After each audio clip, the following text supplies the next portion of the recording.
Assalamualaikum warahmatullahi wabarakatuh. Bismillahirrahmanirrahim. Ikhwah fillah. Allah Subhanahu wa taala berfirman dalam Al-Qur'an surat Al-Baqarah ayat 183. A'udzu billahi minasyaitonir rajim. Ya ayyuhalladzina amanu kutiba 'alaikumus shiyam kama kutiba 'alal ladzina min qablikum la'allakum tattaqun. Shadaqallahul azim. Wahai orang yang beriman, diwajibkan atasmu berpuasa seperti diwajibkan kepada kaum sebelum engkau, agar engkau menjadi orang-orang yang takwa. Demikian firman Allah. Ayat ini dimulai dengan panggilan wahai orang-orang yang beriman.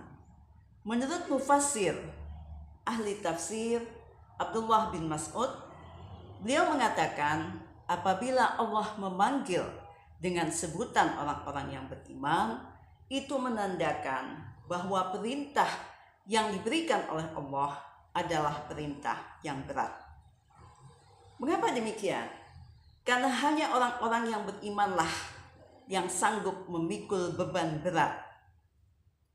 Puasa berarti imsak, menahan diri. Karena dalam kehidupan manusia ini terdapat dua nafsu. Allah melatih kita untuk mengendalikan dua nafsu ini, yaitu nafsu seks dan nafsu perut. Apabila dua hal ini bisa dikendalikan dengan baik, maka naiklah derajat kemanusiaannya. Dan sebaliknya, bila dua hal ini tidak bisa dikendalikan, maka merosotlah derajat kemanusiaannya menjadi derajat kebinatangan. Allah memerintahkan kita untuk menjalani ibadah puasa di bulan Ramadan karena puasa adalah jalan tol menuju takwa. Allah menginginkan orang-orang yang beriman menjadi hamba-hambanya yang bertakwa, yang patuh kepadanya, melaksanakan perintahnya, menjauhi larangannya. Masih di surat Al-Baqarah ayat 184, Allah mengatakan ayyaman ma'dudat. Puasa Ramadan ini harinya hanya terbatas, hanya 29 hari atau 30 hari saja. Ini menunjukkan kasih sayang Allah yang besar kepada hambanya.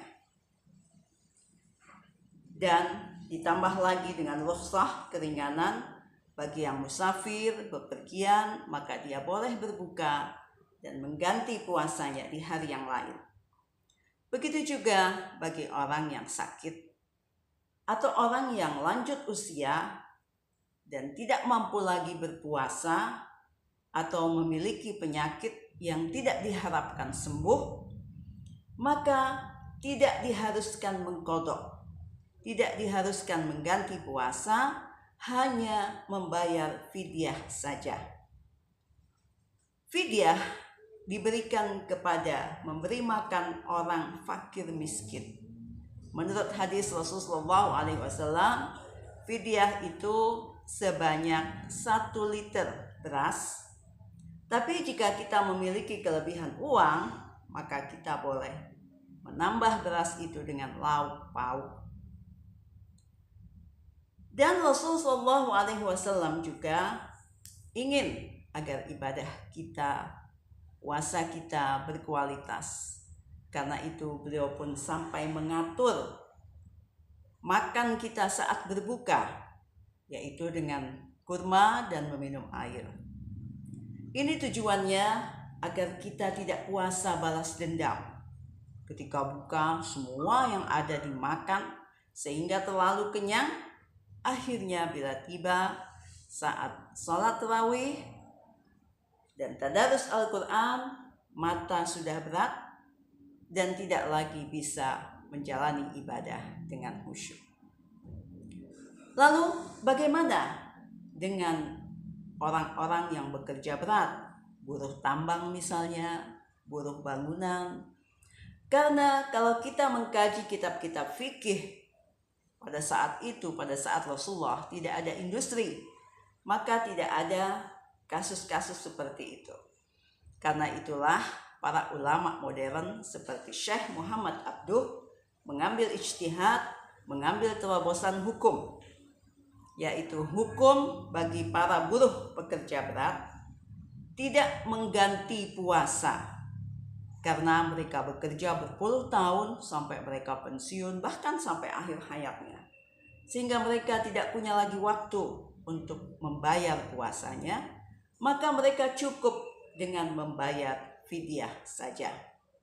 Satu hari memberi satu makan satu orang miskin, bahkan kalau dia mau memberi orang miskin 30 orang sekaligus pun boleh, jika dia memiliki cukup rezeki untuk itu, diberikan sekaligus di hari yang sama. Demikian besar kasih sayang Allah kepada hambanya. Karena itu kita orang-orang yang beriman pun membalas kasih sayang Allah ini dengan kasih sayang lagi, yaitu kerinduan dan kesedihan pada bulan Ramadan saat bulan Ramadan berlalu. Dan untuk menghibur kesedihan kita melanjutkan puasa Syawal 6 hari dan puasa-puasa tatawu atau puasa-puasa sunnah lainnya seperti Senin Kamis, puasa Daud, Ayyamul Bait, sehingga serasa Ramadan sepanjang tahun. Dan di bulan Ramadan ini pula, seperti yang dijelaskan di ayat 185 masih di surat Al-Baqarah, diturunkannya Al-Quran. Karena itu kita pun dianjurkan untuk banyak membaca Al-Quran, mengkaji, tadabbur, menghayati, memahami, dan mengaplikasikannya dalam kehidupan kita sehari-hari. Karena Quran adalah hudal linnas, petunjuk bagi manusia untuk mencapai derajat takwa, sehingga tercapai kebahagiaan dunia dan akhirat. Wassalamualaikum warahmatullahi wabarakatuh.